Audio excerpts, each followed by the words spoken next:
Ike a grandi en apprenant d'un puissant démon sorcier nommé Romerk, qui lui a enseigné une ancienne civilisation avancée qui régnait autrefois. Avec son talent naturel et sa magie, Ike est un magicien dans l'armée des démons, et ce gars a un pouvoir et des compétences incroyables. À cause de cela, il a été promu commandant, menant son équipe à une victoire après l'autre contre les humains. Mais Ike cache un grand secret. Il est en réalité humain. Il connaît les conséquences si quelqu'un le découvre, mais il est prêt à prendre ce risque. Son objectif est de trouver un moyen pour que les démons et les humains vivent en paix et mettent enfin fin à la guerre qui dure depuis longtemps.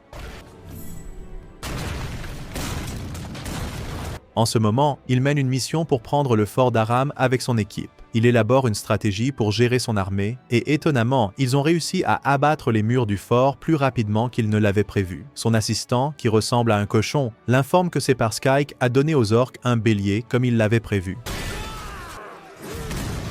À l'intérieur des murs de la ville, les humains et les démons s'affrontent violemment, et les démons dominent totalement. Ike décide de rendre visite au commandant de l'armée humaine, et dès que le commandant voit Ike, il le reconnaît instantanément. Ike s'est forgé une réputation en tant que commandant du 7e corps de l'armée du Seigneur Démon, également connu sous le nom de Brigade Immortelle. Ike donne au commandant humain 3 options. Premièrement, se rendre et remettre sa lance. Deuxièmement, sortir en guerrier et en finir lui-même. Ou troisièmement, s'enfuir pendant qu'Ike se détend et profite de la vue. Le commandant humain est choqué de voir un démon faire preuve de clémence, mais il n'est pas d'accord avec aucune des options. Alors il attaque directement Ike, mais Ike n'est pas du genre à se laisser faire. Il élimine le commandant avec un seul sort. L'assistant ressemblant à un cochon se précipite pour vérifier Ike, et il est très soulagé de voir qu'Ike va bien. Ike lui dit alors d'aider le commandant blessé et les soldats qui se sont rendus. L'assistant est complètement choqué par la clémence d'Ike. Pendant ce temps, il y a cette nana super sexy qui observe Ike à travers un cristal magique. Elle n'arrive pas à croire qu'Ike a réussi à prendre Arsum avec juste une brigade en une semaine, mais au fond d'elle, elle a toujours su qu'il avait du potentiel.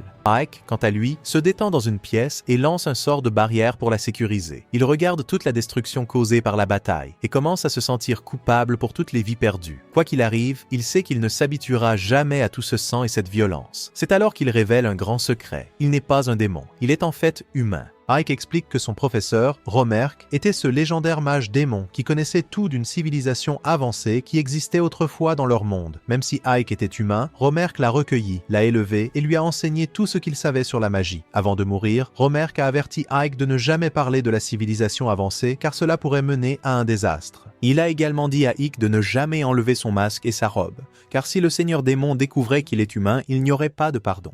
Ike, tout sérieux, a promis de suivre le conseil comme un petit enfant portant son costume d'Halloween. Puis Ike pense en lui-même, cette pièce est totalement verrouillée avec ma barrière. Personne n'entre sans ma permission. Mais soudain, il est choqué de voir une servante cachée sous la table à laquelle il est assis. Mais les gars, je parie que seul Dieu sait ce qui se passe ici. Elle panique, le suppliant de la baiser. Désolé les gars, je veux dire qu'elle supplie de ne pas la tuer, disant qu'elle n'a rien vu. Comme si la situation ne pouvait pas devenir plus ridicule, la maladroite de servante se cogne accidentellement la tête contre la table et s'évanouit.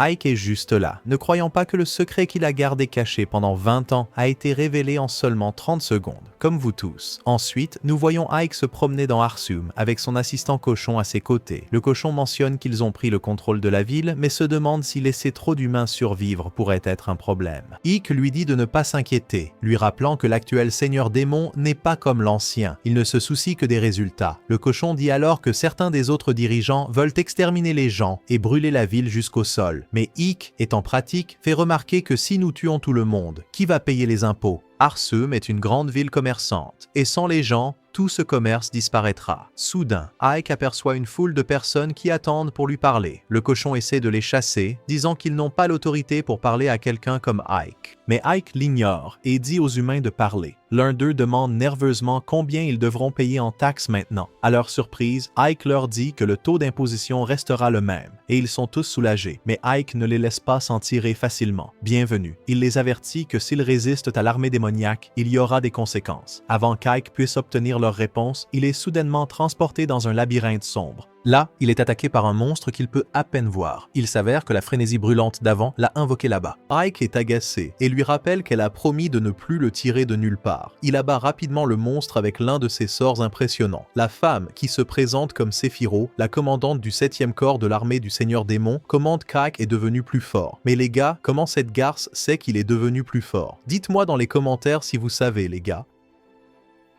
Ike explique qu'elle est sa patronne et la seule démone qui connaît son secret. Il lui dit alors, au lieu de me convoquer de nulle part à chaque fois, pourquoi ne pas simplement envoyer un message comme une personne normale? Sephiroth sourit en disant que ce ne serait pas aussi amusant. Ike soupçonne qu'elle l'a convoqué pour faire son rapport, mais Sephiroth dit qu'elle sait déjà tout grâce à ses familiers. Confus, Ike demande pourquoi il est là alors. Sephiroth révèle que le seigneur démon Darrow veut rencontrer Ike en personne, ce qui est important. Aucun autre commandant de brigade n'a reçu cet honneur auparavant. Ike se demande pourquoi le seigneur démon s'intéresse à lui, et Sephiroth mentionne que c'est probablement parce qu'il a réussi à capturer Arsum en seulement une semaine. Elle propose de le téléporter chez le seigneur démon, mais il doit poser sa main sur son épaule. Ike hésite, mais finit par le faire. Sephiroth a l'air déçu. Elle pense à un autre tour au lit, mais Ike est trop épuisé à cause de la servante. Avec cela, elle les téléporte tous les deux à l'emplacement du seigneur démon. Pendant ce temps, la servante de tout à l'heure se réveille et essaie de sortir discrètement de la pièce pour se rendre compte qu'elle est coincée à l'intérieur du sort de barrière d'Ike. Elle remarque de la nourriture laissée avec une note qu'elle ne peut pas lire, mais la faim l'emporte et elle se met à manger. Il s'avère que la nourriture est incroyable et elle la dévore comme si elle n'avait pas mangé depuis des jours. Coupe à Ike et Sephiroth s'approchant du château du seigneur démon.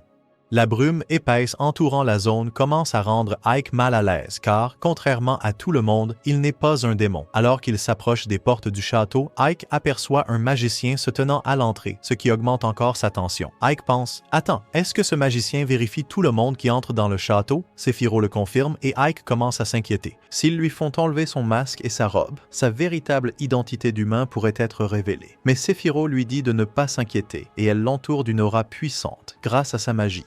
Le magicien, remarquant cela, est impressionné et dit « Je n'attendais pas moins du petit-fils de Romberg ». Ike est choqué que le magicien connaisse son grand-père, mais le magicien explique que Romberg était un maître magicien bien connu. Avant qu'Ike ne puisse assimiler cela, Sephiroth le presse, lui rappelant que le seigneur démon l'attend. Alors qu'ils entrent dans le gigantesque château du seigneur démon d'Oberbedge, Ike est émerveillé par sa taille immense. Il est clairement conçu pour montrer la puissance insensée et les compétences magiques du seigneur démon. La longue marche dans le couloir sans fin est épuisante, et Ike ne peut s'empêcher de ressentir un peu de jalousie envers Sephiroth, qui vole sans effort à côté de lui. Il a toujours voulu maîtriser la magie du vol, mais le mieux qu'il puisse faire est de sauter très haut. Enfin, ils atteignent la porte de la salle du trône. Sephiroth entre en premier pour discuter avec le seigneur démon, tandis qu'Ike attend dehors. Alors qu'il attend, l'esprit d'Ike s'emballe. C'est le seigneur démon qui a renversé le cours de la guerre contre l'humanité en une seule bataille. Les rumeurs disent qu'il est incroyablement fort, impitoyable et prompt à tuer quiconque est incompétent, ami ou ennemi. Mais s'il décèle du potentiel chez quelqu'un, il le mettra au travail, même s'il n'est pas physiquement fort ou doué en magie. C'est un véritable méritocrate qui a complètement restructuré l'armée démoniaque. Les démons sont généralement des solitaires, toujours en train de se battre entre eux, mais ce seigneur démon, Darrow, a tout changé. Après un moment, Sephiroth fait signe à Ike d'entrer. Il entre dans la salle du trône et incline immédiatement la tête devant le seigneur démon. Mais quand on lui dit de lever les yeux, Ike est stupéfait. Assise sur le trône, il y a une fille incroyablement séduisante. L'esprit d'Ike s'emballe et il pense « Fichons le camp dès que possible ». Désolé, les gars, je veux dire, l'esprit d'Ike s'emballe. Est-ce que la fille du seigneur démon est sortie de la garderie plus tôt? Mais non, c'est le fameux seigneur démon dont tout le monde parle. Elle le félicite d'avoir abattu Arsum en seulement une semaine, mais Ike répond humblement qu'il ne faisait que suivre les ordres et que Sephiroth mérite la plupart du crédit. Darrow ricane et dit « Tu es aussi humble qu'un humain ». À ce moment-là, Ike commence à transpirer nerveusement, réalisant à quel point son secret pourrait être près d'être révélé. Sephiroth dit tranquillement au seigneur démon qu'il est le petit-fils de Romberg, le gardien de l'enfer. Le seigneur démon, Darrow, hoche la tête et dit « Cela explique pourquoi tu es si humble. Tu dois être un penseur profond. C'est probablement pour cela que tu n'as pas tué le chef ou massacré le peuple d'Arsum. » Elle reconnaît qu'Ike a pris la ville avec un minimum de pertes. Ike commence à se demander s'il aurait dû écouter son assistant Piggy et tuer les humains comme suggéré. Mais au fond de lui, il sait qu'il ne peut pas faire ça parce que, eh bien, il est humain aussi. Il ne veut pas gâcher les choses, alors il demande au seigneur démon la permission de parler. Darrow lui donne le feu vert, lui disant qu'il peut exprimer ses pensées. Ike explique que bien que les humains puissent craindre la terreur, ils ne s'y soumettent pas. Il souligne que si l'on compare les villes où les chefs démons ont exécuté des gens à celles où ils ne l'ont pas fait, l'approche plus pacifique est meilleure pour la productivité et aide l'armée démoniaque à long terme. Darrow se demande à voix haute si c'est aussi ce que pensait Romberg, et Ike le confirme. Alors qu'ils discutent, Ike commence à penser que le seigneur démon doit aussi connaître l'ancienne civilisation et utilise cette connaissance pour révolutionner l'armée des démons. Avant de partir, Darrow commente que Ike est différent des autres démons et dit qu'elle aimerait voir un jour le visage derrière son masque. Après son départ, Ike enlève son masque et pousse un soupir de soulagement. Il était très nerveux, réalisant que Darrow commençait à comprendre sa situation avec le masque. Sephiroth le taquine, disant qu'il devrait être reconnaissant que le Seigneur Démon n'ait pas découvert qu'il est en réalité humain. Elle mentionne ensuite que Darrow lui a donné une récompense, bien que cela ressemble plus à une punition pour Ike. La scène se déplace vers Ike, retournant dans la pièce où il avait installé la barrière. Il trouve la servante évanouie après s'être gavé de la nourriture qu'il avait laissée. Avant de la réveiller, il pense à la féliciter dans la nuit. Mais elle commence immédiatement à s'excuser et à supplier de nouveau pour sa clémence. Ike la rassure, lui disant de se détendre, qu'il ne va pas lui faire de mal. Furieux, il lui demande son nom. Elle se présente comme 13, ce qu'Ike trouve assez étrange. Elle explique qu'elle est esclave et que les esclaves reçoivent des numéros au lieu de noms, mais sa mère l'appelait Sadie. Réalisant que Sadie connaît son secret humain, Ike ne peut pas simplement la laisser partir. Elle promet de le garder pour toujours et reste à ses côtés, pratiquement collée à lui. Ike la croit et déclare qu'à partir de maintenant, elle va être sa servante. Sadie est ravie, enchantée par ce nouveau tournant des événements. La scène coupe à Ike qui règne maintenant sur une ville appelée Hélas. Il se souvient que c'est la récompense que Sephiroth a mentionnée plus tôt. Elle lui avait dit qu'Hélas est plus au sud qu'Arsum et juste sur les lignes de front de la guerre. Même si c'est d'une petite ville, elle est cruciale pour l'armée des démons. Sa mission, protéger la ville et doubler les recettes fiscales. Ike se tourne vers son assistant Piggy et dit qu'ils doivent réparer les murs de la ville immédiatement, demandant combien de temps cela prendra. Piggy dit que cela prendra environ 6 mois, mais Ike sait qu'ils n'ont pas autant de temps.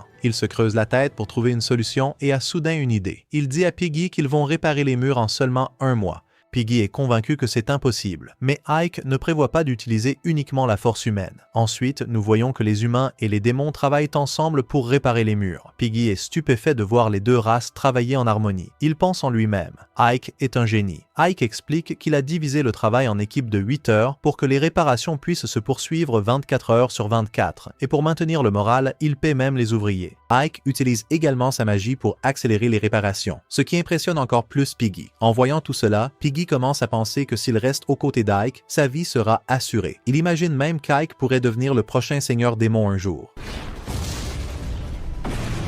La guerre entre les humains et les démons fait toujours rage, et en ce moment, les démons ont l'avantage. Cela rend Darrow assez confiant. Cependant, leurs renseignements montrent que les humains sont sur le point de s'allier avec un royaume voisin, et si cette alliance se concrétise, cela pourrait complètement renverser le cours de la guerre.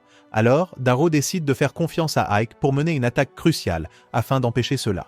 Pendant ce temps, dans le royaume humain, la chevalière badass connue sous le nom de Rose Blanche, Alistair, est convoquée pour aider à reprendre Hélas. Ils ne peuvent pas se permettre de perdre une autre forteresse, alors elle a été appelée pour gérer la situation. Dès qu'elle reçoit sa mission, elle part prête à agir. Au même moment, Ike et Sadie sont en mission dans le royaume humain. Cependant, Sadie se retrouve piégée dans un jeu de rue douteux où un escroc lui dit qu'elle doit deviner sous quel gobelet se trouve la balle, et si elle a raison, il doublera l'argent qu'elle mise. Sadie fait son choix, mais au moment de placer sa mise, elle se rend compte qu'elle n'a pas d'argent parce qu'Ike ne lui fait jamais confiance avec les finances. L'escroc s'énerve, pensant qu'elle lui a fait perdre son temps. Mais ensuite, il jette un deuxième regard à Sadie Melon et suggère qu'elle peut le rembourser d'une autre manière si elle perd. Mais les gars, dites-moi dans les commentaires, que préférez-vous? À ce moment-là, tous les gobelets commencent à flotter dans les airs, révélant que la balle n'était sous aucun d'eux. Les autres personnes qui avaient perdu de l'argent avec l'escroc réalisent qu'elles ont été arnaquées et les choses s'enveniment alors qu'elles commencent à le menacer pour récupérer leur argent. Au milieu du chaos, Ike arrive, tire Sadie à l'écart et lui rappelle qu'elle est censée rester à ses côtés en tant que sa servante. Sadie s'excuse, disant qu'elle était juste curieuse. Elle remarque ensuite qu'Ike porte une nouvelle tenue. Il explique qu'ils sont en mission pour espionner l'ennemi, donc ils ne peuvent pas se promener avec leur déguisement de démons habituel. Ike et Sadie commencent à se promener en ville lorsqu'ils aperçoivent tout un peloton de soldats défilant dans les rues. C'est tout ce qu'il faut à Ike pour confirmer que le royaume forme vraiment cette alliance. Il sait que ces alliances ont déjà repoussé l'armée du Seigneur Démon jusqu'au château, donc c'est certainement une menace sérieuse. Sadie est inquiète aussi, pensant que l'armée des démons pourrait être à nouveau vaincue à cause de cette alliance. Mais Ike la taquine, se demandant pourquoi elle est si préoccupée puisqu'elle est en gros une prisonnière de l'armée des démons. Sadie explique que sa mère était esclave dans la société humaine, et elle sait qu'en tant qu'esclave elle-même, elle serait toujours traitée comme telle dans le monde des humains. Elle désigne des enfants pauvres à proximité, disant que c'est ainsi qu'elle finirait si les choses redevenaient normales. Ike la rassure, lui disant que l'armée des démons qu'ils ont maintenant est la plus forte et la plus intelligente qu'elle ait jamais été, et qu'ils ne tomberont pas facilement. Alors qu'ils continuent dans la rue, quelqu'un leur crie soudain de s'arrêter. C'est l'escroc de tout à l'heure. Et il est furieux qu'Ike ait ruiné son arnaque. Il arrive avec un grand type, pensant pouvoir voler Ike pour se venger. Ike regarde autour de lui, remarquant qu'il n'y a personne à proximité, alors il décide qu'il est temps de donner une leçon au gars. En un éclair, Ike lance un sort, gelant les jambes du grand gars et invoquant des glaçons pointant directement vers l'escroc. L'escroc exige qu'Ike dégèle son copain pour qu'il puisse continuer à le voler, mais Ike ne plaisante pas. Il poignarde le gaz à l'épaule avec un glaçon, montrant qu'il n'a pas peur de devenir sérieux si le type ne coopère pas. Réalisant qu'il est foutu, l'escroc cède et accepte de tout révéler. Ike lui demande ce qui se passe avec tous les soldats en ville puisqu'il semble pressé. Au début, l'escroc prétend ne rien savoir, mais quand Ike menace de le finir sur le champ, le gars commence à parler. Il révèle tout sur l'Alliance, expliquant que l'armée de Ressaria veut marquer des victoires précoces avant que l'Alliance ne prenne pleinement effet. Ike comprend pourquoi. Ils veulent accumuler des victoires pour gagner du respect lors des réunions stratégiques. Mais s'ils échouent, cela va perturber tout le plan de Ressaria. L'escroc révèle ensuite que l'armée de Ressaria vise probablement Yelas parce qu'il y a un énorme trou dans ses murs, ce qui en fait une cible facile. Avec les informations dont il a besoin, Ike laisse partir l'escroc, mais ne mentionne commodément rien à propos de le dégeler. Ensuite, Ike et Sadie retournent à son bureau. Ike s'assoit à son bureau, terminant quelques papiers pendant que Sadie lui apporte du thé pour l'aider à se détendre. Juste au moment où les choses se calment, une fille démon entre brusquement dans la pièce, exigeant de savoir où Ike a été ces dernières heures parce qu'elle s'est inquiétée. Ike reste calme, expliquant qu'il était occupé à explorer le royaume de Ressaria, mais son explication calme ne la satisfait pas et elle tourne rapidement sa frustration vers Sadie, se demandant pourquoi Ike garde un humain à ses côtés. Sadie s'avance, se présentant comme la servante d'Ike, mais la fille démon la rejette immédiatement, la qualifiant négligemment d'esclave laide. Ensuite, elle a le culot de se proposer comme nouvelle servante d'Ike à la place. Sadie, à bout, réplique en disant à la fille de reculer parce qu'Ike est trop fatigué pour gérer des drames en ce moment. Cela déclenche une vive dispute entre les deux, chacune accusant l'autre d'essayer de séduire Ike. Ike, étant intelligent, décide de rester en dehors de tout ça et les laisse se disputer tout en gardant son calme. Pendant ce temps, à l'extérieur de Yelas, l'armée de Ressaria se prépare à lancer son attaque. Il remarque qu'il n'y a pas beaucoup de gardes patrouillant sur les murs, ce qui semble étrange. Mais il suppose que c'est parce que les humains manquent de main-d'œuvre pour défendre leur territoire. Les soldats rapportent à Alistair, lui faisant savoir qu'ils sont prêts et n'attendent que son ordre pour lancer l'attaque. Alistair donne l'ordre de tirer, mais dès qu'elle le fait, des soldats squelettes surgissent soudainement et entourent ses forces. Les humains pensent d'abord qu'ils peuvent gérer les squelettes puisqu'ils ont des engins de siège et tout, mais de nulle part. Un de leurs soldats est frappé par un tir, et tout s'effondre pour eux. Réalisant qu'ils ont perdu le contrôle de la bataille, Alistair appelle rapidement à la retraite. Ike et son assistant cochon, Giron, avaient observé toute la scène depuis le haut du mur. Ils reconnaissent à Alistair le mérite d'avoir pris la sage décision de battre en retraite. Mais soyons honnêtes, les humains n'avaient une chance au départ que grâce à la mission de reconnaissance antérieure d'Ike. Cependant, alors qu'ils sont occupés à regarder le champ de bataille, surprise, un assassin s'approche furtivement derrière Ike et lui tire une flèche directement dans le dos. Ike tombe au sol et est foutu. Pendant ce temps, le général vient d'apprendre qu'Alistair a dû battre en retraite à cause d'un chaos inattendu. Un soldat essaie d'expliquer que l'armée démoniaque a tendu une embuscade à l'avance, mais le général ne veut rien entendre. Furieux, il ordonne qu'Alistair soit enfermé pour avoir échoué dans la mission. Le soldat, réalisant à quel point c'est stupide, essaie de raisonner avec le général. Il soutient qu'Alistair est l'un des commandants les plus compétents du royaume et que l'emprisonner pour une seule défaite ne fera qu'écraser le moral des soldats et ruiner leurs chances dans les batailles futures. Mais le général s'en moque et insiste pour la punir. De retour à Ellis, Ike se réveille dans son lit en train de se remettre de la blessure par flèche pour découvrir Séphira endormie à côté de lui. Confus, Ike a beaucoup de questions. Tout d'abord, pourquoi diable est-elle au lit avec lui? Comment le crétin a-t-il fait ça? Les gars, si vous avez une fille à côté de vous, poseriez-vous la question? Mais Séphira esquive la question, affirmant qu'elle lui a sauvé la vie et lui dit « Tu as une si bonne endurance. Mais les gars, dites-moi combien vous tiendriez avec elle. » Retour au récapitulatif. Finalement, elle arrête de faire semblant et explique ce qui s'est passé. Après qu'il ait été touché dans le dos par cette flèche, elle l'a guéri. C'était une blessure grave, mais grâce à sa magie, il n'aura même pas de cicatrice. Alors qu'il parle, Séphira mentionne qu'aucun humain n'a été tué pendant l'attaque. Elle sait qu'Ikk n'aime pas tuer inutilement, mais elle l'avertit que s'il continue ainsi, il va de nouveau éveiller les soupçons du Seigneur Démon. Ikk comprend d'où elle vient, mais il essaie de trouver un moyen pour que les humains et les démons coexistent pacifiquement. Un bain de sang inutile irait à l'encontre de tout ce pourquoi il travaille. Séphira respecte son engagement pour la paix et laisse tomber le sujet, lui disant de rester tranquille et de se reposer.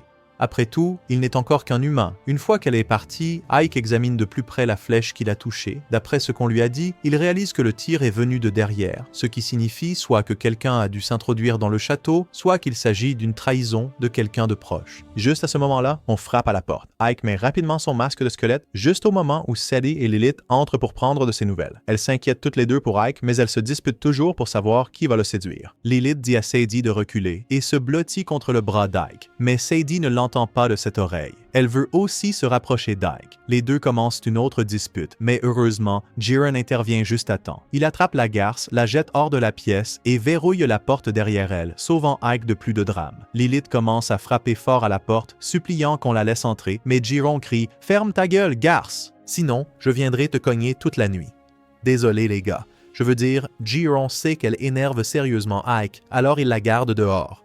Ike apprécie l'aide et demande à Jiren un service. Il doit découvrir où Alastair est détenu.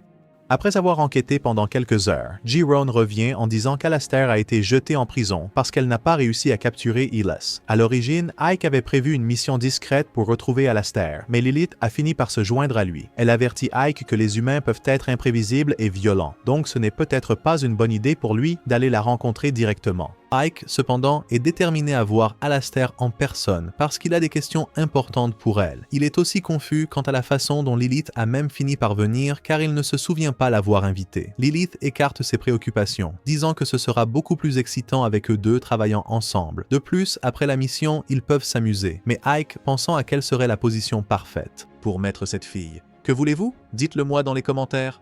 Elle soutient également que, puisque Sadie est allée avec Ike la dernière fois, il est juste qu'elle ait son tour. Pas d'humeur à discuter, Ike accepte de laisser Lilith venir, mais précise qu'elle devra suivre le rythme. Ils atteignent enfin la porte d'entrée de la prison, et elle ne semble pas très sécurisée. Lilith sourit, pensant qu'elle pourrait probablement entrer seule, mais Ike l'arrête, insistant sur le fait qu'ils doivent éviter de causer du chaos. Son plan est d'entrer, de trouver Alastair et de partir discrètement, mais avant même qu'il puisse finir, Lilith a déjà assommé les gardes sans hésitation. En entrant, Ike est surpris par l'immensité du lieu. Cela va prendre du temps pour localiser la cellule d'Alastair. Mais Lilith a une autre idée. Au lieu de perdre du temps à chercher, elle frappe le directeur jusqu'à ce qu'il remette les clés et révèle qu'Alastair est enfermé au dernier étage. Juste au moment où Ike et Lilith s'apprêtent à monter à l'étage, un groupe de gardes arrive, alerté par les cris du gardien. Lilith dit à Ike d'aller chercher Alastair pendant qu'elle s'occupe des gardes. Mais avant de partir, Ike lui rappelle de ne pas verser de sang inutilement. Lilith promet de ne tuer personne.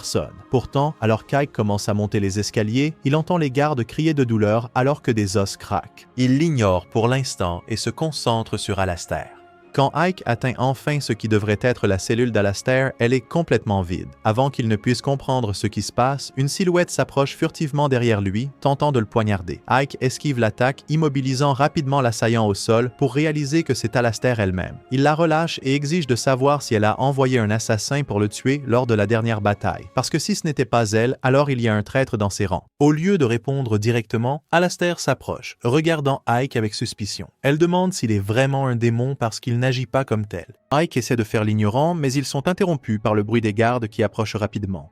Profitant de l'occasion, Alastair presse un couteau contre la gorge d'Ike et exige de savoir s'il est vraiment humain. Elle ne veut pas le laisser partir avant d'obtenir une réponse. Avec les gardes qui se rapprochent, Ike sait qu'il manque de temps. Promettant de ne pas résister, il reste immobile, mais cela ne l'empêche pas de lancer un sort. Avant qu'Alastair ne réalise ce qui se passe, Ike récite une étrange incantation, figeant tout le monde sur place. Avec tout le monde immobilisé, Ike s'approche calmement des gardes et les repousse avec un puissant sort de vent, dégageant ainsi le passage. Soudain, un autre garde s'approche furtivement d'Ike, brandissant une masse pour l'abattre. Mais les réflexes rapides d'Ike se déclenchent, et il esquive juste à temps. Une fois dégagé, Ike utilise sa magie pour attraper le garde et le projeter vers la grille du pont, l'envoyant chuter vers ce qui devrait être sa mort. Mais juste avant que le garde ne touche le sol, Ike lance un autre sort pour amortir sa chute, le sauvant. Alastair, observant tout cela, est complètement confus. Pourquoi un démon se donnerait-il tant de mal pour sauver un humain? Mais avant qu'elle ne puisse comprendre, le pont endommagé sous elle commence à céder. Le pied d'Alastair s'effondre et elle commence à tomber vers sa perte. Tout comme avant, Ike intervient, utilisant sa magie pour la rattraper et l'empêcher de toucher le sol. Alistair est encore plus déconcerté maintenant. Cela n'a aucun sens qu'un démon continue de lui sauver la vie. Mais Ike ignore sa confusion et se présente enfin correctement. Il déclare avec assurance qu'il est le commandant de la 7e armée du Seigneur Démon. Les yeux d'Alistair s'écarquillent alors qu'elle comprend. Ike est le général qui a tenu tête à ses forces à Yelas. Utilisant son statut de commandant démon, Ike insiste sur le fait qu'il est impossible pour un humain d'atteindre ce rang au sein de l'armée démoniaque. Ce serait impossible pour un humain de gravir les échelons de cette manière, et Alistair commence à croire qu'Ike est peut-être vraiment un démon après tout. Ike profite de l'occasion pour lui demander à nouveau si c'est elle qui a envoyé un assassin après lui lors de la dernière bataille. Mais Alistair reste obstiné, refusant de donner la moindre information. C'est une fière chevalière, loyale à son royaume, et elle préfère mourir plutôt que de révéler quoi que ce soit qui pourrait aider l'ennemi. Réalisant qu'elle ne cédera pas, Ike s'approche et décide de prendre les choses en main. Il utilise la magie de lecture des pensées, fouillant dans les pensées d'Alistair pour trouver les réponses qu'il cherche. Alors qu'Ike lit dans les pensées d'Alistair, Lilith fait irruption, furieuse. Elle n'en revient pas qu'Ike se rapproche d'une fille humaine alors qu'elle est juste là. Lilith essaie de convaincre Ike de la serrer dans ses bras à la place, mais il a déjà rassemblé toutes les informations dont il a besoin dans l'esprit d'Alistair. Sans perdre un instant, il dit qu'ils partent. Alors qu'Ike et Lilith s'en vont, Alistair crie après eux, exigeant de savoir pourquoi Ike s'est donné tant de mal pour s'introduire dans la prison juste pour partir sans se battre. Ike se retourne et explique calmement que maintenant il sait qu'elle n'a rien à voir avec la tentative d'assassinat. Pendant qu'il était dans son esprit, il a aperçu ses pensées et lui dit de ne pas se blâmer pour avoir perdu la bataille pour Yelas. Il la rassure en lui disant que même pour un commandant expérimenté comme elle, il est normal de faire des erreurs tant qu'elle en tire des leçons et avance. Après avoir donné ce conseil, Ike se tourne vers Lilith et lui dit qu'il est temps de partir. Lilith pense qu'il va l'applaudir, alors il suggère qu'ils trouvent une pièce privée avant de retourner. Mais Ike met rapidement fin à cela et ouvre un portail pour les téléporter tous les deux au château. Alors qu'ils disparaissent, Alistair reste là avec beaucoup de questions, se demandant ce qui vient de se passer et pourquoi un commandant démoniaque semblait si différent. De retour à la maison, Ike est accueilli par Sadie en entrant. Il lui dit qu'il a une surprise pour elle et Sadie, curieuse, s'approche pour voir ce que c'est. Ike verse une poignée de riz dans sa paume. Sadie est confuse. Elle n'a jamais vu de riz auparavant et n'a aucune idée de ce que c'est. Ike explique qu'il l'a trouvé dans la capitale de Lise et que cela va révolutionner la productivité de Yelas.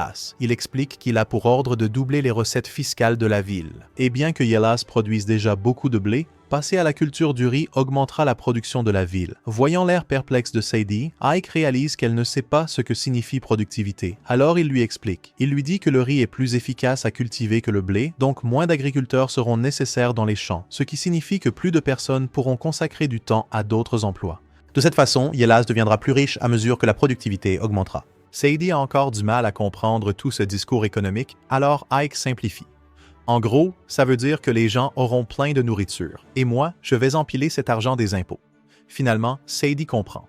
Pour commencer, Ike demande à Sadie de préparer quelque chose avec le riz. Mais Sadie, n'ayant jamais cuisiné de riz auparavant, demande à Ike ce qu'elle est censée en faire. Il s'avère qu'Ike ne sait pas non plus. Il n'a jamais vu du riz cuit auparavant. Sadie est choqué qu'il y ait quelque chose qu'Ike ne sache pas, et maintenant, ils sont tous les deux perdus sur la façon de gérer le riz. Tout ce dont Ike se souvient, c'est quelque chose de vague à propos de le cuire de feu doux à feu vif.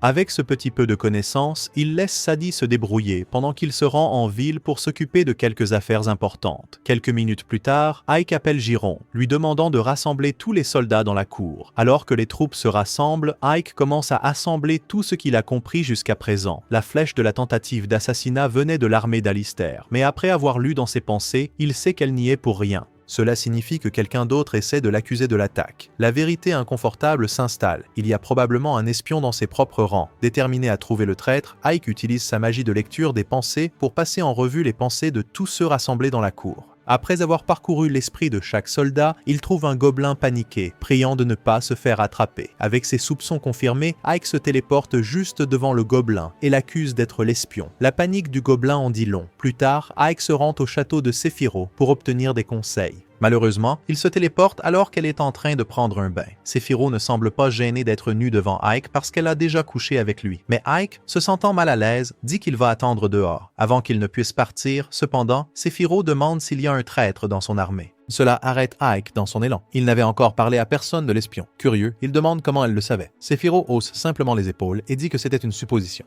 Ike révèle alors la vérité, dévoilant que le traître est Jace, un gobelin dans ses rangs. Sephiroth n'est pas surprise. Elle se méfiait de Jace depuis un moment. Ike lui demande ce qu'il doit faire ensuite, et elle sort de son bain et son bambou commence à pousser. Désolé les gars. Je veux dire, elle est sortie avec un air sérieux, lui disant qu'ils vont faire payer Jace pour sa trahison. Pendant ce temps, à Yelas, Jace apprend qu'Ike a récemment rendu visite à Sephiroth. Il est déconcerté. Comment diable Ike s'est-il remis si vite après avoir été touché dans le dos? Sa confusion se transforme rapidement en panique lorsqu'un de ses hommes lui dit qu'ils ont perdu le contact avec leur espion dans les rangs d'Ike. Jace sait que cela ne peut pas être bon. Cela signifie probablement qu'Ike est sur sa piste. Réalisant qu'il manque de temps, Jace décide de rassembler ses troupes et de passer à l'action contre Ike avant d'être découvert. Mais les choses vont de mal en pis lorsque Jace découvre qu'Ike est déjà dans les rues, à sa recherche. Jace s'avance pour confronter Ike, essayant de jouer la carte de la décontraction et agissant de manière amicale, disant qu'Ike aurait dû le prévenir avant de se pointer à l'improviste. Ike, imperturbable, dit simplement qu'il était dans le coin et qu'il a pensé passer pour une visite en solo. Mais Jace n'est pas seul. Il a amené toute son équipe. Ike remarque et demande sarcastiquement si Jace prévoit de commencer une guerre, vu le nombre de troupes qu'il a rassemblées. Jace se met sur la défensive, soulignant que c'est son territoire et qu'Ike n'a rien à faire ici. Il attaque aussi Ike, en mentionnant qu'il a été touché par une flèche il n'y a pas si longtemps, sous-entendant qu'Ike perd de son efficacité en tant que commandant. Ike ne le nie pas. Il admet qu'il a été négligent, mais qui aurait pu prévoir une trahison au sein de sa propre équipe. Maintenant que la comédie est terminée, Jace abandonne son acte amical. Il nargue Ike, disant que c'était imprudent de venir ici seul, car maintenant Jace et toute son armée vont le déchiqueter. Mais Ike n'est pas intimidé. En fait, il est soulagé que Jace ait amené toute son armée. Il sourit, disant maintenant « Je peux tous les éliminer d'un coup ». Jace, confus, lève les yeux vers le ciel et voit un spectacle terrifiant d'énormes météores tombant. C'est alors qu'il réalise que c'est Sephiroth qui lance l'un de ses sorts terriblement destructeurs. Elle aime tellement déchaîner toute sa puissance qu'elle n'a pas pris la peine de prévenir Ike de sortir de la zone d'impact. Au sol, Ike s'efforce d'éviter d'être anéanti. Il se cache derrière un bâtiment juste au moment où les météores frappent, jurant à voix basse et souhaitant que Sephiroth ait réduit un peu la puissance pour qu'il n'ait pas à reconstruire toute la zone plus tard. Une fois que les explosions initiales s'apaisent, la phase 2 du plan commence. Sephiroth ordonne à ses soldats squelettes de commencer à éliminer les gobelins restants qui ont survécu à la chute des météores. Et juste comme ça, le massacre commence avec les forces gobelines qui sont anéanties, tandis qu'Ike regarde le chaos se dérouler. Alors que Jace regarde son équipe se faire anéantir, Ike se téléporte derrière lui donnant un choix, se rendre maintenant ou attendre que chacun de ses soldats soit mort. Même après avoir été témoin de la puissance insensée d'Ike, Jace ordonne bêtement à son équipe restante d'attaquer Ike, et Ike repousse rapidement deux gobelins qui le chargent de front avec un sort de vent, mais un autre gobelin essaie de le poignarder par derrière. Le gobelin ne savait pas qu'Ike avait un sort de bouclier prêt. L'attaque de l'assassin potentiel est déviée, et Ike anéantit rapidement le reste des gobelins avec sa magie. Pendant ce temps, Jace, fidèle à sa nature lâche, est déjà en train de s'enfuir. Il ne s'est jamais soucié de ses soldats. Avant qu'ils ne puissent s'échapper proprement, le monstre invoqué par Sephiroth bloque son chemin, forçant Jace à utiliser une bombe fumigène pour s'éclipser dans une ruelle voisine.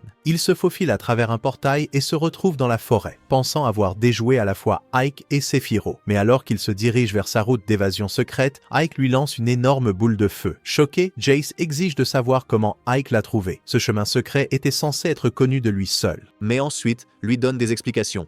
Ike explique calmement qu'il a suivi Jace avec un de ses familiers tout le temps. Sans issue, Ike dit à Jace de se rendre car il n'y a aucune chance de gagner ou de s'échapper. Au lieu d'abandonner, Jace lance une dernière attaque désespérée, frappant Ike. Mais avec le sort de bouclier d'Ike en place, les coups de Jace sont inutiles.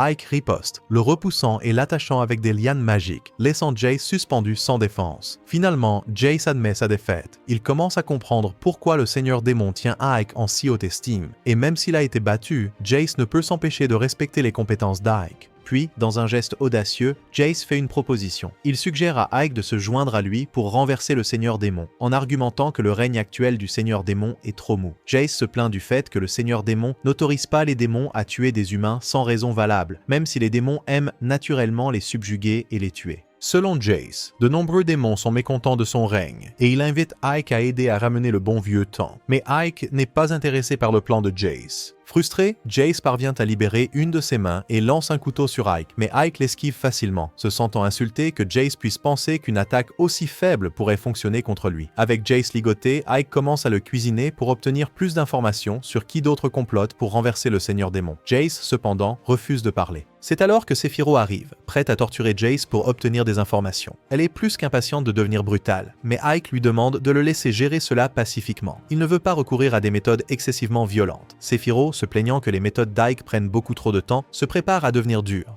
Avant qu'elle ne puisse commencer, Jace commence soudainement à devenir violet, hurlant de douleur. Sephiroth ne l'avait même pas touché. Réalisant ce qui se passe, Ike comprend que Jace a été empoisonné par son propre équipage pour le faire taire. Ike essaie rapidement d'utiliser un sort d'antidote, mais le poison est trop puissant. Il est clair que Jace ne survivra pas beaucoup plus longtemps. Avec la mort qui approche, Sephiroth demande à Jace s'il veut toujours protéger les traîtres qui l'ont empoisonné. Sachant que sa fin est proche, Jace accepte finalement de révéler les noms des chefs de la rébellion, espérant se venger avant qu'il ne soit trop tard. Une fois qu'ils ont rassemblé toutes les informations cruciales, Ike et Sephiroth se rendent chez Darrow pour l'informer de la rébellion, en préparation menée par nul autre que le commandant de la 3e division, Bastio. Puisqu'ils accusent Bastio de trahison pure et simple, Darrow veut entendre sa version de l'histoire. Bastio essaie de jouer la victime, affirmant que Sephiroth et Ike l'ont piégé et qu'ils ont tué Jace pour le faire taire. Il accuse même Sephiroth de comploter pour prendre le contrôle de son 3e noyau. Ces accusations sont complètement infondées, mais elles échauffent Sephiroth. Elle est prête à perdre son sang-froid, mais Darrow intervient, lui disant de se calmer car elle va gérer la situation. Darrow, en partageant son savoir avec tout le monde, explique que plus un démon a de pouvoir, plus il en désire. L'ambition est l'essence même de la nature démoniaque, donc elle ne peut pas, en toute conscience, punir un démon pour chercher à obtenir plus de pouvoir. C'est juste comme ça que les démons sont programmés. Mais malgré cela, elle n'est pas stupide. Elle sait que Bastio est plein de mensonges et ne se laisse pas berner par ses accusations. Elle reconnaît aussi que Sephiroth lui est toujours loyal. Cependant, Darrow souligne que techniquement, c'est la responsabilité de Sephiroth de garder ses subordonnés en ligne. Puisque la trahison de Jace s'est produite sous sa surveillance, cela reflète mal sur elle. Selon la loi des démons, Darrow devrait punir les deux, Sephiroth pour ne pas avoir gardé son équipe loyale, et Bastio pour avoir semé le trouble. Mais Darrow n'est pas prête à perdre 2 commandants clés en même temps, ce qui serait un énorme coup pour ses forces. Au lieu de cela, Darrow décide qu'ils régleront les choses par un duel. Celui qui en sortira vainqueur pourra garder sa vie, son noyau et son honneur intact. Sephiroth se préparait pour le duel à venir lorsque le Seigneur Démon a envoyé les détails. Elle a expliqué à Ike que le duel se ferait avec des marionnettes car ni elle ni Bastio n'étaient autorisés à se battre directement. Au lieu de cela, chacun contrôlerait 50 marionnettes et le camp qui éliminerait les marionnettes de l'autre en premier gagnerait. Ike trouvait tout cela inutilement complexe, se demandant pourquoi Darrow ne les faisait pas simplement se battre à mort. Sephiroth cependant pensait que le Seigneur Démon voulait tester leurs compétences en tant que commandant. Comme si cela n'était pas assez étrange, Sephiroth mentionna alors avec désinvolture une dernière règle fixée par Darrow. Les commandants pouvaient désigner quelqu'un d'autre pour se battre à leur place. Sans hésitation, Sephiroth choisit Ike pour se battre à sa place, mettant sa vie entre ses mains. Surpris, Ike demanda si elle était sûre de ne pas vouloir gérer le duel elle-même.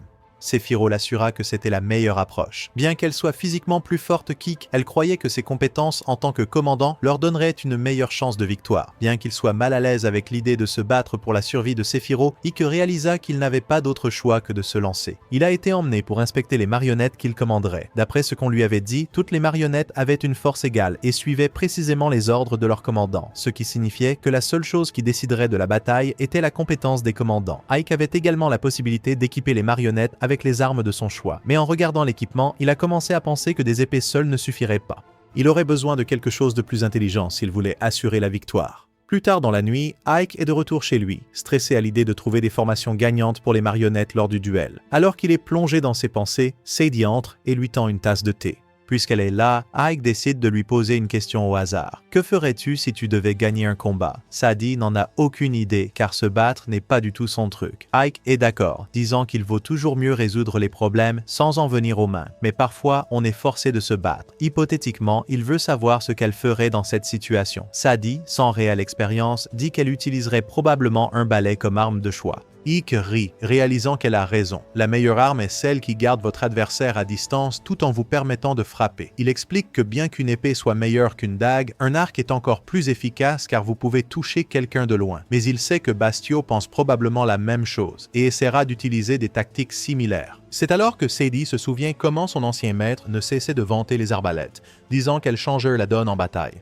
Ike est d'accord, pensant que les arbalètes seraient un choix solide. Elles peuvent percer les armures en métal et sont plus faciles à manier que les arcs traditionnels. Mais pour ce duel, Ike veut quelque chose d'encore plus puissant que les arbalètes. Il décide de se contenter de la meilleure alternative, les armes à feu. Sadie, n'ayant jamais entendu parler des armes à feu auparavant, demande si elles sont vraiment aussi puissantes. Ike lui assure que les armes à feu sont incroyablement puissantes, capables de provoquer des ravages à des centaines de mètres, alors que l'adversaire ne peut même pas vous toucher. Sadie pense que cela semble génial, mais se demande si Ike a les compétences pour fabriquer quelque chose comme ça. Ike admet qu'il ne peut pas y arriver seul, mais il a déjà un plan. Il pense que Sephiroth, étant alchimiste, pourrait l'aider à fabriquer des armes. Confiant, Ike va demander de l'aide à Sephiroth, mais elle le rejette rapidement. Bien qu'elle soit douée pour créer des choses, elle ne peut pas fabriquer quelque chose qu'elle n'a jamais vu auparavant. Ike essaie d'expliquer à Sephiroth qu'une arme à feu est juste un tube en fer, avec de la poudre à canon qui lance une balle, mais elle l'ignore, désintéressée. Au lieu de cela, elle l'invite nonchalamment à la rejoindre pour une baignade chaude, évitant complètement sa demande. Pendant ce temps, au camp de Bastio, il apprend qu'Ike prend la place de commandant de Sephiroth pour le duel. Alors qu'un de ses sbires suppose que Sephiroth doit avoir peur de Bastio, Bastio n'est pas dupe.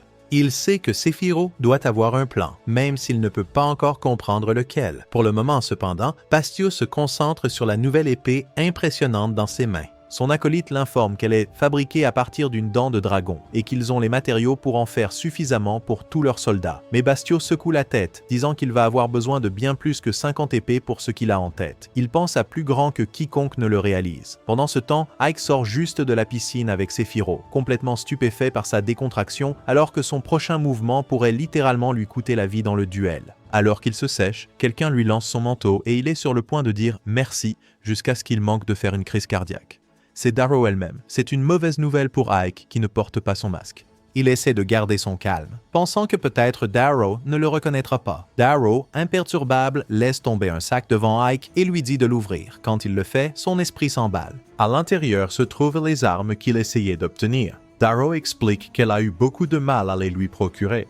Ike, essayant toujours de garder son calme, le nie, ne voulant pas révéler sa couverture en tant qu'humain. Mais Darrow l'interrompt, disant qu'il n'y a pas de raison de mentir. Elle sait depuis le début qu'il est humain. Romerk lui avait déjà tout révélé il y a longtemps. Ike est stupéfait et demande pourquoi elle ne l'a pas simplement tué dès le début. Darrow explique qu'elle l'a laissé vivre à cause de son objectif ultime. Peu importe combien de pouvoir elle a, elle ne peut pas réaliser son souhait sans des gens à ses côtés pour se battre pour elle. Ike, curieux, demande quel est son souhait. Darrow révèle qu'elle veut créer un monde pacifique, et pour cela, elle a besoin de personnes compétentes comme Ike dans son équipe.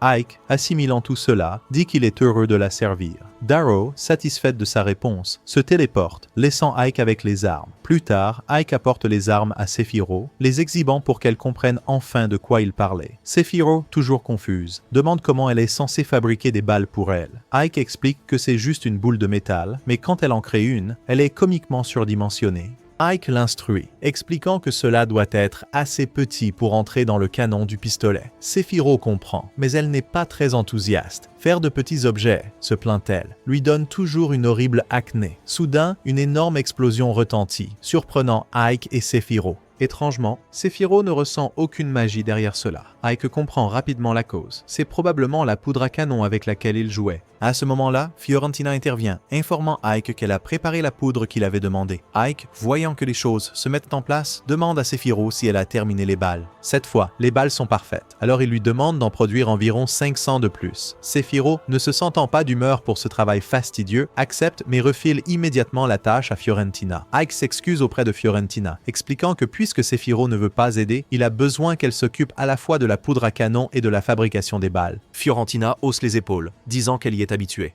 Sephiroth ne fait jamais son travail de toute façon. Le jour du duel arrive et le stade est rempli de démons, tous excités pour de l'action sérieuse. Bastio commence à se moquer d'Ike, soulignant que ses marionnettes n'ont que des boucliers, tandis que celles de Bastio sont entièrement équipées d'armure. Il nargue Ike, demandant ce que Sephiroth manigance et si elle prépare quelque chose en coulisses. Mais pour Bastio, cela n'a pas d'importance. Il est persuadé qu'il va gagner quoi qu'il arrive. Ses marionnettes sont recouvertes d'acier de Damas, assez solide pour résister à toute épée ou flèche. Darrow elle-même lui avait fourni l'équipement et Bastio suppose avec arrogance que cela signifie qu'elle le soutient secrètement dans ce duel. Mike sait exactement quelles étaient les intentions de Darrow quand elle a donné des équipements aux deux camps. Qu'elle ait voulu un combat équitable ou qu'elle testait quelque chose, il pourra toujours lui demander plus tard, après avoir gagné bien sûr. Le match commence et les règles sont à nouveau énoncées. Chaque commandant contrôle 50 marionnettes et l'objectif est simple, éliminer les forces de l'autre camp. Le gagnant obtient la couronne tandis que le perdant rencontre sa fin. Une fois que tout est réglé, le duel commence officiellement. Bastio ne perd pas de temps et ordonne à ses marionnettes archers de tirer des flèches sur l'escouade d'Ike. Ike commande à ses marionnettes de bloquer avec leurs boucliers. Bien que certaines flèches soient déviées, quelques-unes parviennent tout de même à toucher ses marionnettes. Sentant un avantage, Bastio ordonne à ses marionnettes de charger et de semer le chaos parmi les troupes d'Ike. Bastio rit tout le temps, pensant qu'Ike se contente de défendre sans se rendre compte qu'Ike a prévu quelque chose de plus grand.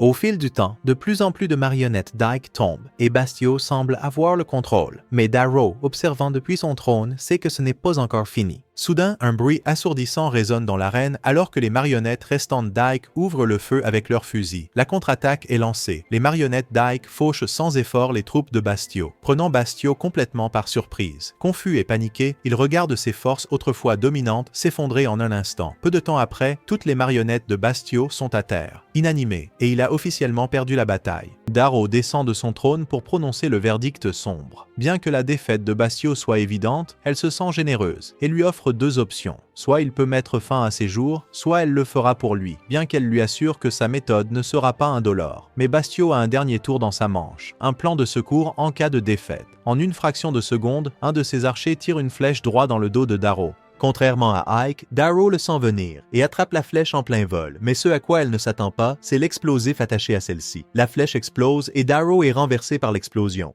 Le chaos éclate lorsque Bastio déclenche une autre série d'explosions dans les gradins, éliminant un certain nombre de spectateurs. Des soldats morts-vivants envahissent l'arène et Bastio, se délectant du chaos, se déclare le nouveau seigneur démon, prêt à prendre le contrôle. Il y a de nombreuses années, Romberg est passé en mode bête dans une grotte sombre, exterminant une meute de loups féroces. Après le carnage, il a trouvé une famille déchirée par les créatures sauvages. Au milieu des débris, il y avait un petit enfant à peine en vie, protégé par les corps de ses parents qui avaient tout sacrifié pour protéger leur enfant de la mort. Avance rapide jusqu'à aujourd'hui, le 3e bataillon, entièrement loyal à Bastio, était totalement engagé dans son plan pour prendre le contrôle de toute l'armée démoniaque. Ils ont pris les orques par surprise avec des squelettes et des gobelins sous le commandement de Bastio, anéantissant tout sur leur passage. Bastio, plein d'arrogance, a juré qu'une fois qu'il aurait les forces démoniaques sous contrôle, le monde entier se prosternerait devant lui. Voyant son moment d'opportunité, il s'approcha d'Ike, lui offrant une chance de s'allier, promettant la victoire et disant même qu'Ike pourrait continuer à diriger le 7e bataillon. Mais alors qu'Ike observait le champ de bataille, remarquant que les orques se faisaient éliminer par les squelettes, il n'en avait rien à faire. Calmement, il répondit que Bastio ne serait jamais le seigneur démon. Cela déstabilisa Bastio, car il avait supposé qu'Ike était plus intelligent que ça.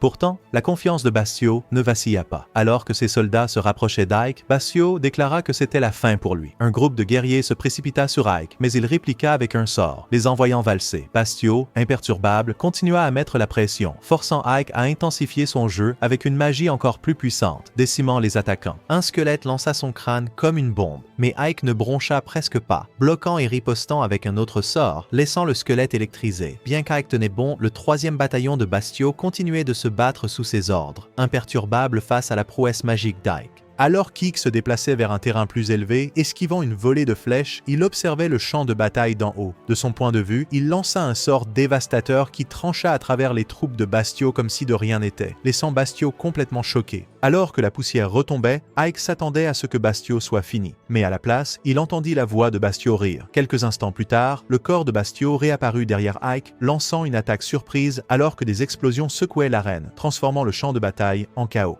Ike a à peine esquivé l'assaut alors que toute la zone se transformait en une tempête de sable destructrice. Bastio a nargué Ike, lui rappelant qu'il n'était pas un ennemi ordinaire. En tant que chef de la brigade immortelle, Bastio a révélé qu'il était un Dullahan, un guerrier mort-vivant, tout comme le reste de son équipage. Voyant les ennemis qu'il avait déjà abattus se relever, Ike savait qu'il ne tomberait pas facilement. Les forces de Bastio, revigorées, revenaient à la charge, lançant cette fois des crânes explosifs qui prirent Ike par surprise. Pendant ce temps, un gobelin zombie s'approcha furtivement derrière Ike, le forçant à agir rapidement. Il gela le bras du gobelin et le brisa, puis lança un sort de gel du temps, éliminant les ennemis proches. Mais peu importe combien il en abattait, l'armée de Bastio continuait d'arriver. Selon Bastio, ses troupes étaient infinies. Il rappela à Ike avec arrogance que peu importe la puissance d'un sorcier, la magie finit par s'épuiser. Pour Bastio, ce n'était qu'une question de temps avant qu'il ne remporte la victoire. Il exprima même des regrets, disant qu'il aurait aimé avoir quelqu'un comme Ike à ses côtés. Juste au moment où la situation atteignait son paroxysme, le même archer orc qui avait tiré sur Darrow en décocha une autre, cette fois touchant Ike avec une flèche explosive. L'énorme explosion secoua la zone et pendant un instant, cela sembla être la fin. Mais miraculeusement, Ike réussit à ériger une barrière magique, juste à temps, se sauvant du pire de l'impact. Malgré avoir survécu à l'impact, il devint clair que sa vie ne tenait qu'à un fil et que les enjeux n'avaient jamais été aussi élevés. À bout de souffle, Ike commença à montrer des signes d'épuisement, et Bastio le remarqua. Il fit remarquer que ses forces de mort-vivant tenaient toujours debout, prouvant pourquoi il dirigeait la brigade immortelle. Bastio ne cessait de marteler que la résistance était inutile, et Ike commençait à croire que cela pourrait être vrai. Il devait renverser la situation rapidement avant que les choses n'empirent. Ike scruta le champ de bataille, réalisant que les morts-vivants n'étaient que des cadavres ambulants immunisés contre sa magie noire. Mais le fait qu'ils ne soient pas vivants lui donna une idée. Pendant ce temps, Bastio, pensant que le calme d'Ike signifiait la reddition, ordonna une autre attaque. Ses forces avancèrent, mais Ike lança un sort aveuglant qui élimina les attaquants avec une lumière se répandant sur le champ de bataille et éliminant les ennemis restants. Bastio était stupéfait. Son archer, prêt à tirer une autre flèche, eut le bras tranché en plein mouvement. Séphiro intervint, projetant l'archer orc dans les airs et apportant des renforts. Ses troupes démoniaques traversèrent les forces de Bastio, détruisant tout sur leur passage. Giron dirigeait les bataillons de gobelins tandis que l'élite utilisait ses compétences uniques pour abattre les ennemis. Après avoir charmé son chemin à travers les monstres, elle sourit et annonça qu'elle venait pour Ike ensuite. Séphiro atteignit Ike en premier, lui disant que la situation était sous contrôle. Vaincu, Bastio maudit Séphiro, mais Darrow lui rappela que son véritable rival était Ike. Elle lui donna une dernière chance, un combat en tête-à-tête avec Ike. Si Bastio gagnait, il survivrait. Bastio accepta, jurant de déchirer Ike. Les deux s'affrontèrent. Bastio brandit son épée, tandis qu'Ike tenait sa position avec un bouclier magique, mais la force de Bastio le fissura. Il affirma que le destin d'Ike était scellé et blâma le seigneur démon pour sa chute. Bastio déchaîna une magie noire, mais Ike répliqua avec un sort lumineux qui anéantit les morts vivants et prit la main de Bastio. Voyant cela, Séphiro fut choqué par la magie blanche d'Ike. Bastio chargea à nouveau, ne réalisant pas qu'Ike avait maintenant l'avantage. Autrefois, un jeune Ike regardait tristement une fleur fanée lorsque son mentor, Romberg, l'appela pour ses leçons quotidiennes de magie. Montrant un talent naturel, Ike s'entraînait dur sous la tutelle du gardien de l'enfer. Un jour, Ike demanda s'il existait un sort pour redonner vie à une fleur morte. Romberg expliqua que la magie blanche était la clé pour cela. Excité, Ike voulut immédiatement l'apprendre, mais Romberg lui rappela qu'en tant que démon, il devait se concentrer sur les malédictions, pas sur la magie blanche. Romberg avertit que la magie blanche concernait l'amour et le soin, quelque chose qui ne plairait pas au démon s'il voyait Ike l'utiliser. Si Ike voulait vraiment le maîtriser, il devrait le garder secret. Il a également fait savoir à Ike que la magie blanche pouvait être plus mortelle que n'importe quelle arme pour les démons. Avec cette connaissance, la détermination d'Ike n'a fait que croître. Avance rapide jusqu'au présent. En pleine bataille, Ike provoqua Bastio en disant « Viser à devenir le seigneur démon était trop pour un faible comme lui ». Bastio, désespéré de pouvoir, n'hésita pas à sacrifier ses troupes, même si elles étaient des morts vivants. Ike, sachant que les démons trahissaient souvent les leurs pour le pouvoir, refusa de laisser les crimes de Bastio impunis, croyant qu'un vrai leader devait protéger son peuple, pas l'utiliser. Enragé, Bastio attaqua de nouveau. S'excusant auprès de Romberg pour ce qu'il était sur le point de faire, Ike libéra la magie blanche. Sa griffe gauche brillant intensément, Ike transperça directement le ventre de Bastio, la lumière se répandant jusqu'à ce que Bastio disparaisse entièrement. Après le combat, Séphiro demanda si Ike avait appris le mouvement de Romberg. Ike confirma mais fit remarquer qu'elle le savait depuis le début et l'avait quand même laissé affronter Bastio seul. Séphiro haussa les épaules, taquinant que Ike avait réussi à gagner malgré tout. Maintenant, avec Bastio parti, Daryl se trouvait dans une impasse. Il n'y avait plus personne pour diriger le 3e bataillon. Elle a confié le commandement à Ike, le rendant officiel avant de partir. Plus tard, Lilith et Fiorentina sont apparues, vantant la victoire d'Ike, bien que Lilith soit clairement jalouse que Jiron montre du respect à Ike. Et puis ce qui suit, peu de temps après, Sephiroth a confronté Daryl, frustré que sa seconde en commandement. Darrow, surpris par la réaction de Sephiroth, pensait qu'elle serait d'accord. Cependant, Darrow, étant le seigneur démon, lui rappela qu'elle avait le dernier mot sur toutes les décisions. Pour régler les choses, Darrow fit venir Ike pour obtenir son avis et lui laisser prendre la décision finale. Après l'entretien avec Darrow, Sephiroth réprimande Ike pour avoir révélé son identité humaine au seigneur démon. Elle est encore plus frustrée en voyant qu'Ike ne s'en inquiète même pas. Juste avant, Ike avait mentionné à Darrow que les gens commençaient à s'habituer au nouveau Yelis. Au début, les démons et les humains ne savaient pas comment coexister, mais avec le temps, les choses avaient changé. Maintenant, toutes les races vivaient en harmonie, travaillant ensemble pour le bien commun, ce qui était impensable auparavant. Même les plus jeunes à Yelis n'avaient plus peur des soi-disant monstres. Et ce qui se passait dans la ville était vraiment spécial. Depuis le premier jour de son service sous Sephiroth, Ike avait clairement indiqué que sa mission était de construire un monde où humains et démons pourraient en vivre ensemble paisiblement. Maintenant, abandonnant son masque, il s'excuse d'avoir gardé son identité humaine secrète. Mais il a encore beaucoup à apprendre de Sephiroth. En retour, il s'engage à faire de Yelis le premier endroit où les deux races peuvent vivre en véritable paix. Après le départ d'Ike et Sephiroth, Darrow réfléchit à sa fenêtre à tout ce qu'elle vient d'apprendre. La scène se déplace vers Ike, debout à un point élevé, regardant Yelis. Sadie s'approche et demande ce qu'il fait là. Ike explique qu'il a recherché des moyens de rendre la ville encore plus productive et durable. Il mentionne une méthode agricole appelée le système Nori, qui peut augmenter la production de culture sans laisser les champs au repos. Sadie, un peu perplexe, demande ce que cela signifie, et Ike simplifie en disant que c'est une façon de cultiver plus de nourriture sans faire de pause. Quand il plaisante en disant qu'elle pourra manger autant de navets qu'elle le souhaite, Sadie est excitée.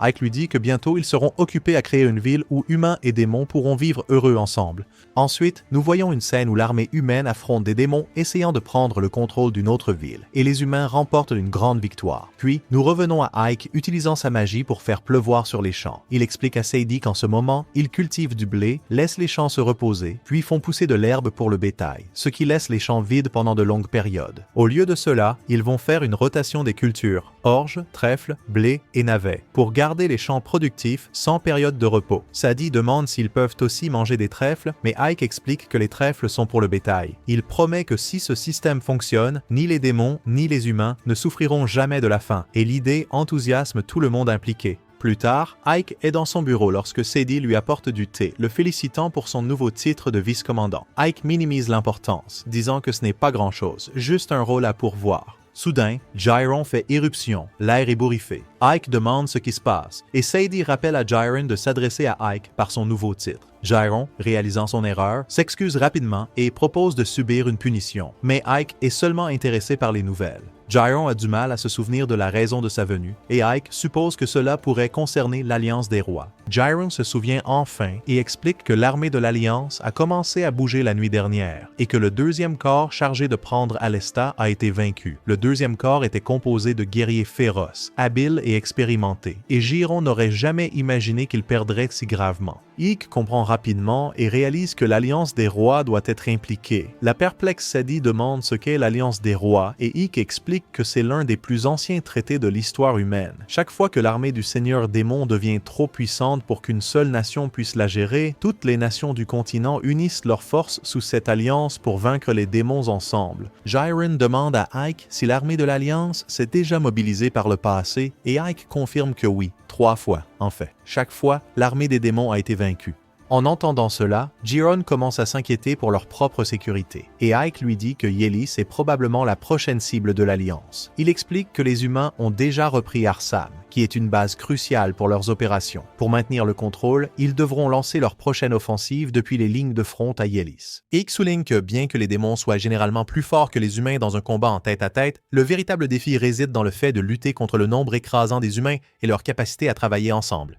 Si l'Alliance capture Yelis, leur prochain mouvement sera une attaque directe sur Arsam, et avec un nombre supérieur, ils lanceront une frappe concentrée qui pourrait entraîner la chute d'Arsam. Si cela se produit, l'armée des démons serait forcée de se replier vers Dober BG, leur principal bastion. Jiron, préoccupé, note que c'est une situation sombre. Ike est d'accord, ajoutant que si cela se produit, son rêve de construire une ville paisible où humains et démons peuvent coexister sera anéanti. Il déclare ensuite que la seule façon de contrer l'avantage numérique des humains est avec des armes à feu. La scène passe à Fiorentina discutant de la situation avec Ike et Safiro. Fiorentina explique que la production en masse d'armes à feu par alchimie n'est pas possible. Furieux, Safiro demande pourquoi. Fiorentina démontre en leur montrant une arme créée alchimiquement, mais elle se casse après une seule utilisation, prouvant qu'elle est trop faible pour être fiable. Safiro se demande s'ils ont même besoin d'armes, suggérant qu'ils pourraient simplement utiliser la magie pour écraser les humains à la place. Ike souligne que l'utilisation de la magie à une telle échelle causerait une destruction massive, rendant presque impossible la reconstruction par la suite. Il explique qu'ils ont besoin d'armes faciles à utiliser pour tout le monde s'ils veulent combattre l'Alliance des Rois. Fiorentina est d'accord, mais avertit que produire des armes en masse sera difficile, bien que cela puisse être possible si elles sont fabriquées en pièces détachées, puis assemblées. Safiro demande comment ils produiront des pièces si petites et Fiorentina suggère que les nains pourraient être en mesure d'aider. Safiro note que les nains ont été vaincus par les humains et sont maintenant dispersés en tant que tribus nomades. Ils auront besoin de beaucoup de nains pour fabriquer les armes dont ils ont besoin, alors elle demande comment ils vont tous les rassembler. Fiorentina n'a pas de réponse, mais Ike intervient avec un plan pour libérer le roi des nains, qui est actuellement emprisonné dans le royaume des elfes. La scène se déplace vers le roi des nains Gunther, piégé dans une cellule. Il se remémore comment les humains ont anéanti son peuple. Après leur défaite, les humains l'ont nargué, lui rappelant que les choses ne se seraient pas terminées ainsi si les nains avaient coopéré dès le début. Le roi avait refusé de laisser les humains utiliser leur technologie pour la guerre, mais quand ils ont pris son fils en otage, il n'a eu d'autre choix que de se soumettre. Les nains ont été forcés de travailler pour le royaume et ont ensuite été dispersés à travers le pays. Alors que Gunther réfléchit à cela, il remarque que les gardes à l'extérieur de sa cellule sont endormis. Soudain, Lilith apparaît et déverrouille sa cellule. Choquée de voir un démon, Gunther demande ce qu'elle veut. Lilith lui dit de la suivre, mais ses questions incessantes l'irritent. Agacée, Lilith l'endort comme elle l'a fait avec les gardes. Gion arrive, surpris par ce que Lilith a fait au roi. Elle explique qu'elle en a eu assez de ces questions.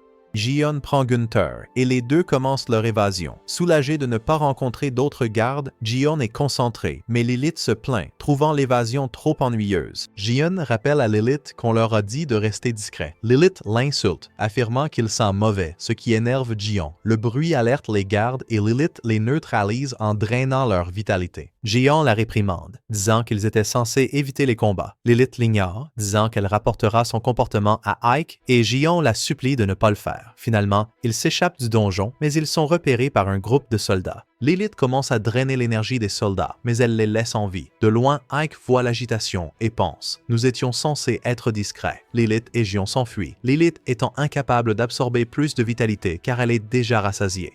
Gion est confus par le nombre de soldats, se demandant pourquoi il en reste autant alors que l'Alliance était censée en avoir éliminé la plupart. Ike utilise sa magie pour empêcher les soldats de les poursuivre et demande si tout s'est bien passé. Gion l'assure qu'ils ont le roi des nains, mais Ike est surpris de voir à quel point il le traite brutalement. Gion essaie de réveiller Gunther en le faisant tourner et Ike lui rappelle d'être doux. La scène coupe à Gunther se réveillant dans une maison à Yellas avec Ike assis à côté de lui. Gunther demande pourquoi il a été libéré et Ike lui montre une arme à feu, demandant s'il peut en fabriquer d'autres. Gunther examine l'arme, reconnaissant qu'elle est complexe mais qu'il peut la reproduire. Cependant, il n'a aucune intention de travailler pour les démons, soupçonnant qu'Ike veut seulement l'utiliser comme l'ont fait les humains. Il refuse d'être l'esclave de qui que ce soit. Ike comprend pourquoi Gunther ressent cela, mais il explique que les armes sont nécessaires pour atteindre la paix entre les humains et les démons. Gunther est confus, ne comprenant pas pleinement ce que Ike veut dire, alors Ike lui demande de le suivre. Il montre à Gunther comment les humains et les démons vivent ensemble en harmonie dans sa ville, expliquant que c'est pour cela qu'il a besoin de son aide, pour créer un monde où les deux races peuvent coexister. Gunther trouve l'idée intéressante, mais hésite encore, soulignant que les humains ont exploité les nains et détruit leur patrie. Il ne veut pas aider si cela ne profite qu'aux humains. Ike demande alors à Gunther s'il reconsidérerait sa position s'il pouvait aider à rétablir la paix. Il promet que si Gunther aide à produire en masse des armes à feu, il demandera au seigneur démon de reconstruire le royaume des nains. Gunther, sceptique, pense qu'Ike se moque de lui et lui dit de ne pas faire de promesses en l'air. Il soutient qu'il n'y a pas de sens à reconstruire une nation sans son peuple, mais Ike insiste sur le fait qu'il est sérieux et propose de le prouver. Ike emmène Gunther à une forge où un groupe de nains s'affaire à fabriquer des armes à feu. Gunther est choqué de voir son peuple travailler dur et prospérer. Les nains sont ravis de revoir leur roi, ce qui mène à des retrouvailles émouvantes entre Gunther et son fils. Gunther a du mal à comprendre comment tout cela s'est passé, et son fils explique que les démons sont apparus, leur ont donné un endroit où vivre et ont réuni les nains. Ils sont reconnaissants envers Ike d'avoir tenu sa promesse et impatients de le remercier en montrant leur savoir-faire. Ike demande à nouveau à Gunther s'il est prêt à soutenir son plan ambitieux, et cette fois, Gunther accepte de donner un coup de main. Il se serre la main, et Gunther remarque que les mains d'Ike sont étonnamment chaudes pour un démon. Plus tard, Ike retourne à son bureau où Sadie essaie de lui préparer du thé. Il lui dit de faire une pause et de se reposer, mais Sadie admet qu'elle préfère rester occupée pour ne pas penser à certaines choses.